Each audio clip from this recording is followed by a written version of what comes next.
अस्सलामु अलैकुम वरहमतुल्लाहि वबरकातुहू। मुझे उम्मीद है आप सब खैरियत से हैं और आज हम उर्दू का जो सबक हमने पढ़ा था मिट्टी का दिया उसको कंप्लीट करेंगे। कुछ हमारे सवाल जवाब तो हो गए थे, सवाल जवाब मैंने आपको फ़ोटो सेंड कर दिया था लिखकर और मैंने अल्फाज के मुतज़ाद बता दिए थे, आप देखें।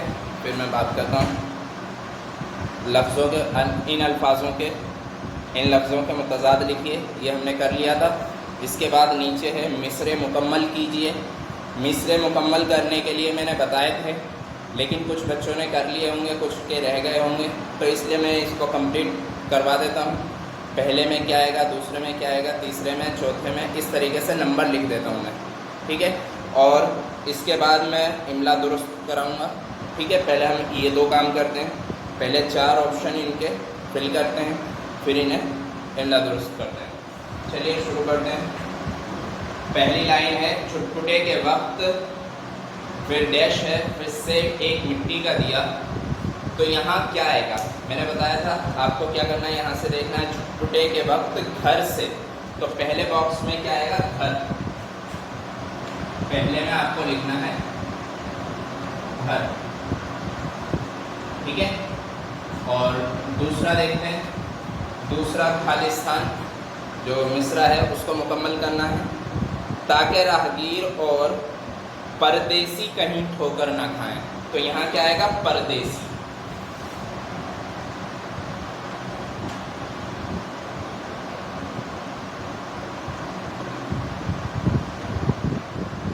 परदेसी कहीं ठोकर ना खाएं। फिर तीसरा है मिसरा, राह से आसान गुजर जाए हर एक छोटा बड़ा। राह से आसान गुजर जाए हर एक छोटा बड़ा। तो आपको तीसरे मिसरे में क्या लिखना है, आसान।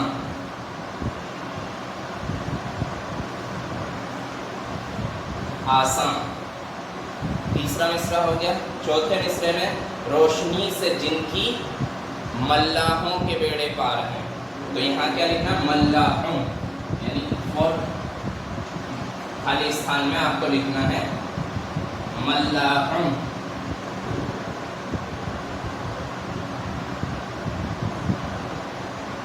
मल्लाहों, ठीक है। आप इतना देख के समझ गए होंगे कि आपको इन खाली स्थानों में ये चीज़ें भरनी है। अब हम देखते हैं नेक्स्ट, आगे है इमला दुरुस्त कीजिए।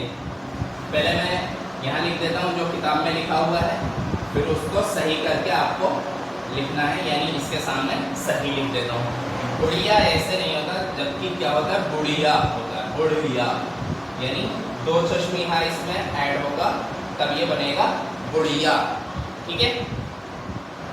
ये गलत है बुढ़िया, और सही क्या है, बुढ़िया, ये सही है, ठीक है। क्योंकि इसमें 2 चश्मिहा आएगा, तभी ये ड़ा बनेगा, ड़ा। अगर हिंदी में कहें तो ये ढ़ा बनाना होता है बुढ़िया में, और ये नहीं बनाना होता, ठीक है। अभी हम हिंदी की बात नहीं कर रहे, इसलिए इन्हें बिठा देते हैं, ठीक है। अभी क्या है, बुढ़िया, और फिर है आसान लिखा हुआ है, जबकि क्या होता है, आसान होता है। स्वाद बनाया हुआ है किताब में, क्योंकि ये इमला गलत है, तो हमें क्या करना है, इसको इमला को सही करना है।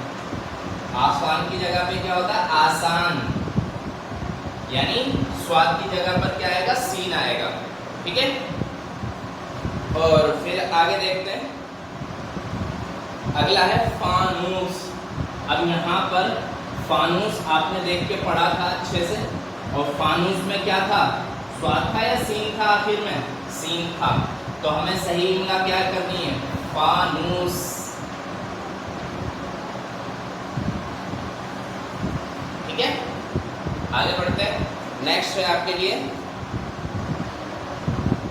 परदेसी। परदेसी लिखा हुआ है यहाँ,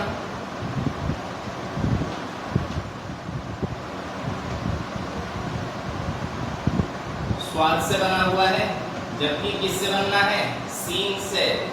परदेसी, परदेसी नहीं होता है, सी होता है, परदेसी, ठीक है।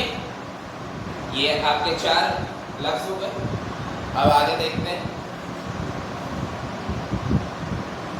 अगला वर्ड है महलों, लिखा हुआ है महलों, और आपको क्या करना है, इसको महलों करना है।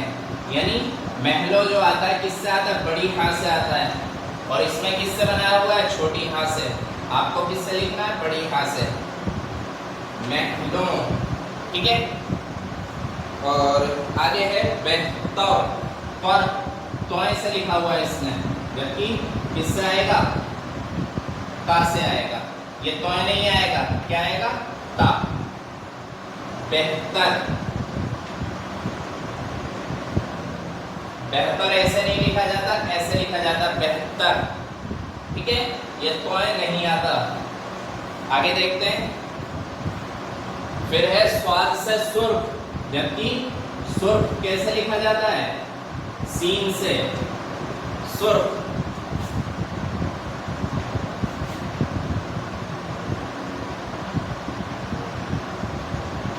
सुर्ख,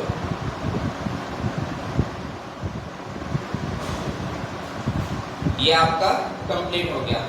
अब आगे देखते हैं, आगे लिखा हुआ है इस नज्म का मतलब अपने लफ्ज़ों में लिखिए।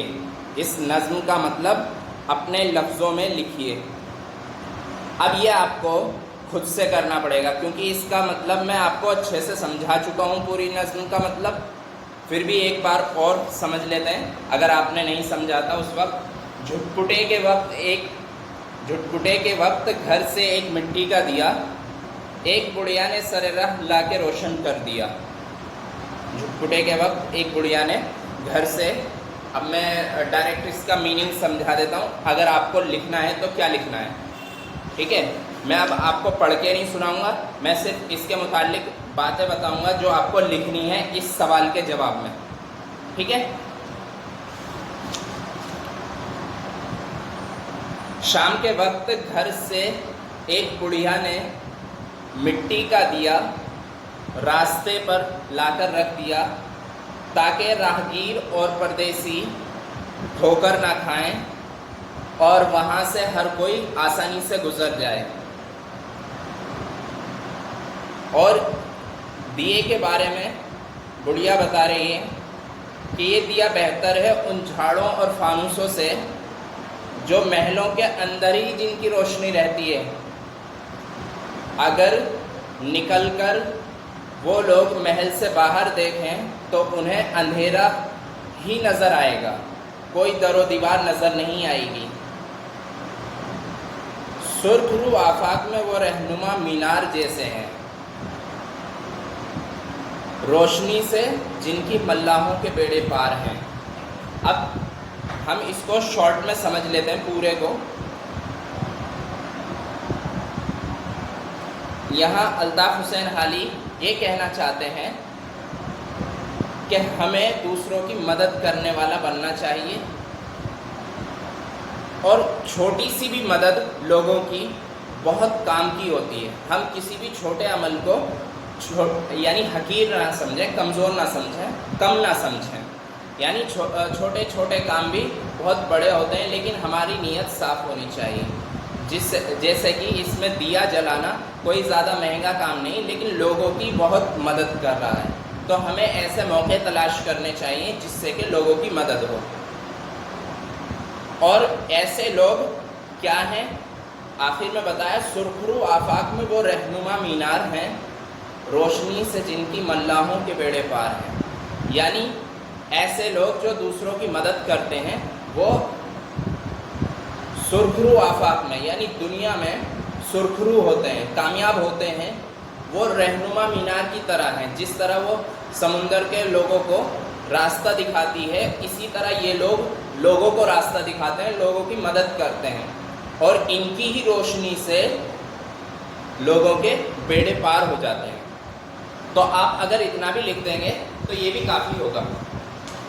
इसके बाद आपने भलाई का कोई काम ज़रूर किया होगा, अपने अल्फाज में लिखिए। नेक्स्ट क्वेश्चन है, आपने भलाई का कोई काम ज़रूर किया होगा, उसे अपने अल्फाज में लिखिए। ये काम आप ही लिख सकते हैं, मैं नहीं लिख सकता, क्योंकि आपने जो काम किए होंगे भलाई के वो आप जानते हैं, मैं नहीं जानता। इसलिए ये क्वेश्चन आप ही का है, इसमें मैं मदद नहीं कर सकता आपकी। जो भी आपने भलाई का काम किया है वो आपको इसके जवाब में लिखना है, और कम से कम 5 लाइनें ज़रूर होनी चाहिए इसमें। आगे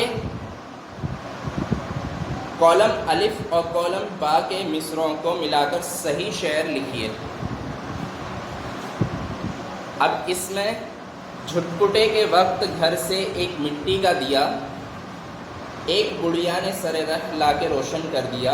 पहले वाले के सामने दूसरा लिखना है, ठीक है। उसके बाद राह से आसा गुजर जाए हर एक छोटा बड़ा, ताकि राहगीर और परदेसी कहीं ठोकर ना खाएं। ये आपका दूसरे के सामने पहुंच जाएगा। और रोशनी महलों के अंदर ही रही जिनकी सदा, ये दिया बेहतर है उन झाड़ों और फानूस से।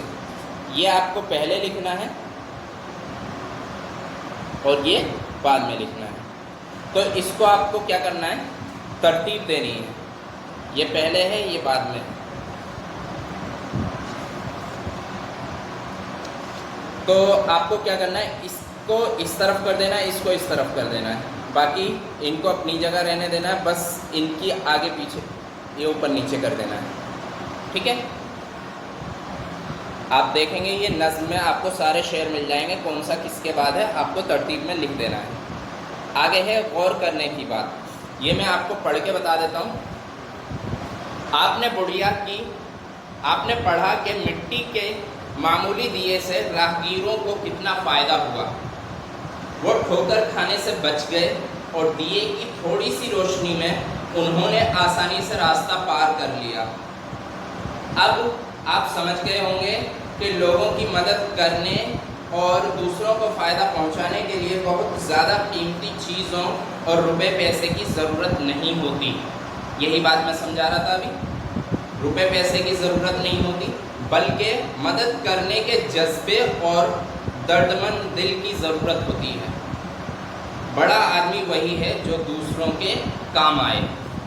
ये इस सबक का क्या है, ज्ञान है। अगर हिंदी में कहें तो ज्ञान, और उर्दू में कहें तो सबक, ठीक है। अब हम अगली क्लास में उर्दू का ये सेकंड सबक पढ़ेंगे, एक ख़त।